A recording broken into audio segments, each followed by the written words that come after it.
नमस्कार दोस्तों, इस वीडियो में आप डीएलएड प्रथम सेमेस्टर के कंप्यूटर प्रश्न पत्र जो कि वर्ष 2018 में डीएलएड 2017 बैच के समय पूछा गया था उस पेपर का कंप्लीट सोल्यूशन देखने जा रहे हैं। विगत 5 वर्षों में पूछे गए प्रथम सेमेस्टर के सभी सब्जेक्ट्स के प्रश्न पत्रों का कंप्लीट सोल्यूशन देखने के लिए आप इस वीडियो का डिस्क्रिप्शन जरूर चेक करिएगा इस वीडियो के बाद। चलिए दोस्तों, इस वीडियो को प्रारंभ करते हैं। पहला प्रश्न पूछा गया था, कंप्यूटर का मुख्य कार्य आंकड़ों को परिवर्तित करना है। तो कंप्यूटर आंकड़ों को सूचना में परिवर्तित करता है। ऑप्शन नंबर 1 सही उत्तर है। दूसरा प्रश्न पूछा गया था, प्रोसेसिंग कहलाती है। तो प्रोसेसिंग का मतलब होता है कि डाटा को व्यवस्थित करना भी और डाटा की गणना करना भी। ठीक है, तो इसका उत्तर हो जाएगा ऑप्शन नंबर 3 उपयुक्त दोनों। तीसरा प्रश्न पूछा गया था, हार्डवेयर शब्द का अर्थ है कंप्यूटर के भौतिक पुर्जों से, क्योंकि हार्डवेयर का मतलब होता है जिसे हम देख सकते हैं और छू सकते हैं, उसे हार्डवेयर कहा जाता है। ऑप्शन नंबर 2 भौतिक पुर्जों से सही उत्तर होगा। चौथा प्रश्न पूछा गया था, सॉफ्ट कॉपी एक आउटपुट है तो हार्ड कॉपी क्या होगा? इसका सही उत्तर हो जाएगा ऑप्शन नंबर 3 प्रिंटेड आउटपुट। ठीक है, अगर बात करें ऑप्शन नंबर 1 की भौतिक पुर्जा, तो भौतिक पुर्जा हार्डवेयर को बोला जाता है। दूसरा दिया गया है प्रिंटेड डिवाइस, जिसे आउटपुट डिवाइस के नाम से जानते हैं। प्रश्न में चूंकि आपसे हार्ड कॉपी के बारे में बात की गई थी, इस वजह से ऑप्शन नंबर 3 प्रिंटेड आउटपुट इसका सही उत्तर हो जाएगा। पांचवा प्रश्न पूछा गया था, माइक्रोसॉफ्ट ऑफिस यानी एमएस ऑफिस की मुख्य विशेषता क्या है? पहला ऑप्शन दिया गया है इसमें विस्तारता का गुण है, जो कि सही है। दूसरा दिया गया है अत्यंत सरल प्रोग्राम है, बिल्कुल सही है। और तीसरा दिया गया है लगभग सभी विभागों में प्रयोग होता है, ये भी सही है। यानी कि ऑप्शन नंबर 4 उपर्युक्त सभी इसका सही उत्तर हो जाएगा। दोस्तों, अब बात करेंगे अति लघु उत्तरीय प्रश्नों की। छठा प्रश्न पूछा गया था, सॉफ्टवेयर क्या है? तो इसका उत्तर आप लिख सकते हैं, कंप्यूटर भाषाओं में तैयार किए गए एक विविध या व्यवस्थित निर्देशों के समूह को प्रोग्राम या फिर सॉफ्टवेयर के नाम से जाना जाता है।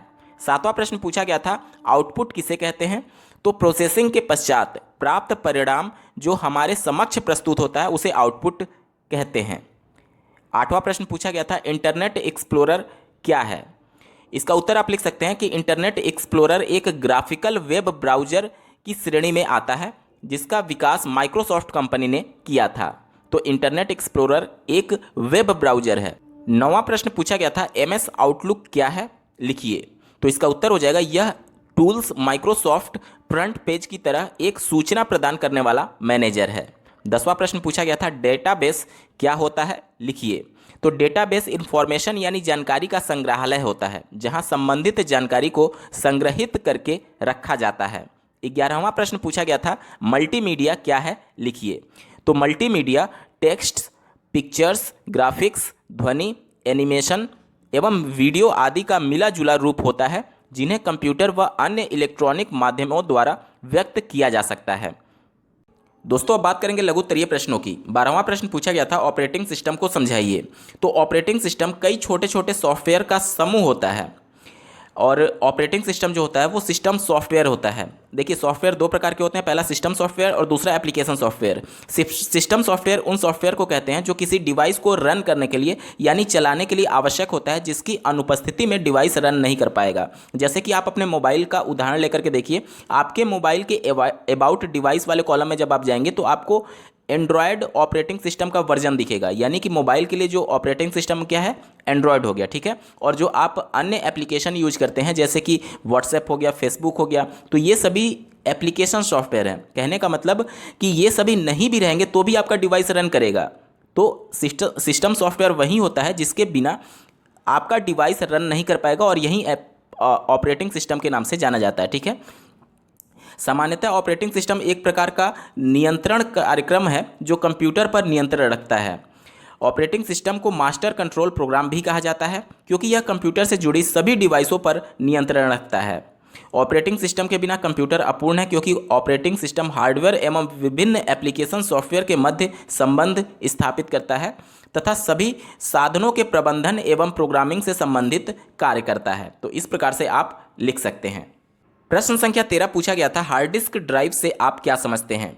तो हार्ड डिस्क ड्राइव एक एक्सटर्नल स्टोरेज डिवाइस होता है क्योंकि कंप्यूटर में जो प्राइमरी स्टोरेज डिवाइस है वह रोम होता है और जो हार्ड डिस्क होता है वो सेकेंडरी स्टोरेज डिवाइस होता है। हार्ड डिस्क में अनेक डिस्क होते हैं जो कि एक के ऊपर एक समांतर क्रम में लगे रहते हैं, जिन्हें चलाने का कार्य हार्ड डिस्क ड्राइवर करता है। Hard disk air tight box में बंद रहता है जिससे यह धूल आदि से सुरक्षित रहता है। इसमें संग्रहित सूचनाओं को पढ़ने के लिए डिस्क पर एक रीड राइट हेड लगा होता है। हार्ड डिस्क की स्टोरेज कैपेसिटी जो होती है, जिसे संग्रहण क्षमता कहते हैं, वह 20 GB से आजकल टेराबाइट में भी हार्ड डिस्क आ रहे हैं, जैसे कि 4 टेराबाइट, 8 टेराबाइट। इस प्रकार से आप हार्ड डिस्क ड्राइव के बारे में लिख सकते हैं। प्रश्न संख्या 14 पूछा गया था, डेस्कटॉप के विभिन्न अवयव क्या हैं? तो मुख्यतः डेस्कटॉप के 3 अवयव होते हैं। पहला स्टार्ट बटन, दूसरा टास्क बार और तीसरा आइकन। स्टार्ट बटन आप लोग जानते हैं, यह एक महत्वपूर्ण बटन होता है। जब विंडोज XP का प्रयोग कर रहे हों तो स्टार्ट बटन से मेन्यू एप्लीकेशन पर जा सकते हैं। इसके अलावा आइकन के बारे में आप जानते होंगे कि जो ग्राफिकल छोटे छोटे चित्र दिखते हैं आपके कंप्यूटर जब ओपन होता है तो उसे आइकन के नाम से जाना जाता है, ठीक है। और इसके अलावा अगर बात की जाए टास्क बार की, तो task bar Windows operating system की एक महत्वपूर्ण विशेषता है। यह कंप्यूटर में ओपन किए गए सारे वर्तमान प्रोग्राम्स को प्रदर्शित करता है। तो इस प्रकार से आप छोटे छोटे पॉइंट्स में लिख सकते हैं। 15वां प्रश्न पूछा गया था, ऑनलाइन कम्युनिकेशन क्या होता है? अगर बात करें कम्युनिकेशन की, तो अपनी भावनाओं को दूसरे से व्यक्त करना, यानी अपनी सूचना दूसरों तक पहुंचाना ही कम्युनिकेशन कहलाता है। और इसके पहले ऑनलाइन शब्द जुड़ा हुआ है, यानी कि इंटरनेट के माध्यम से अपनी बातों को दूसरे व्यक्तियों तक पहुंचाना ही ऑनलाइन कम्युनिकेशन कहलाता है। इसको आप इस प्रकार से लिख सकते हैं कि ऑनलाइन कम्युनिकेशन संचार का एक प्रकार है जिसमें दुनिया भर के विभिन्न स्थानों के विभिन्न व्यक्ति या संगठन इंटरनेट के माध्यम से एक दूसरे के साथ संवाद कर सकते हैं। प्रश्न संख्या 16 पूछा गया था, फेसबुक की सोशल नेटवर्किंग के क्षेत्र में क्या भूमिका है? तो अगर बात की जाए फेसबुक की, तो आज के समय में फेसबुक सोशल नेटवर्किंग साइट्स में सबसे बड़ा वेबसाइट बनकर के उभरा है। यह एक लोकप्रिय मुक्त सामाजिक नेटवर्किंग वेबसाइट, जिसे सोशल नेटवर्किंग वेबसाइट कहा जाता है जो अपने रजिस्टर्ड यूजर को प्रोफाइल बनाने, वीडियो व फोटो अपलोड करने तथा दोस्तों, परिवार एवं सहकर्मियों के साथ संपर्क रखने, संदेश भेजने की अनुमति देता है। यह साइट जो 37 अलग अलग भाषाओं में उपलब्ध है। प्रश्न संख्या 17 पूछा गया था, किसी PDF तथा वीडियो को किस प्रकार अपलोड किया जाता है? तो PDF एक रिटन फॉर्मेट हो गया और वीडियो जो हो गया वह एक तरीके से आप इसको मल्टीमीडिया बोल सकते हैं। तो PDF और वीडियो अपलोड करने के लिए जिस भी वेबसाइट पर आपको ये दोनों चीज़ें अपलोड करनी है, सबसे पहले वहाँ पर जा करके आपको अपलोड बटन पर क्लिक करना होता है। उसके बाद से कंप्यूटर आपके सामने फोल्डर ओपन कर देगा कि किस फोल्डर में आपका डॉक्यूमेंट सेव है। तो सबसे पहले आप उस फोल्डर का चयन करेंगे और उसके बाद से उस डायरेक्टरी में जाएंगे जहां पर आपका वो PDF या फिर वो वीडियो अपलोड करना है, रखा हुआ है, ठीक है। उसके बाद से उस PDF या फिर उस वीडियो पर आपको क्लिक करना होगा। उसके बाद से आपको अपलोड बटन पर फाइनली क्लिक कर देना है। PDF और वीडियो अपलोड होने के बाद से आपके स्क्रीन पर एक पॉपअप मैसेज जनरेट होता है। वीडियो या फिर PDF अगर अपलोड कर रहे हैं तो PDF अपलोडेड सक्सेसफुल्ली का। इसका मतलब कि PDF और वीडियो जो आप अपलोड करना चाहते हैं वो अपलोड हो चुका है आपके संबंधित वेबसाइट पर। तो इस प्रकार से आप स्टेप बाय स्टेप इस प्रश्न का उत्तर लिख सकते हैं। दोस्तों, हम लोग वीडियो को बिल्कुल अंतिम पड़ाव में आ चुके हैं। आपको ये वीडियो कैसा लगा कमेंट करके जरूर बताइएगा। साथ ही पिछले 5 वर्षों में पूछे गए DLED प्रथम सेमेस्टर के सभी सब्जेक्ट्स के प्रश्न पत्रों का कंप्लीट सोल्यूशन देखने के लिए आप इस वीडियो का डिस्क्रिप्शन जरूर चेक करिएगा।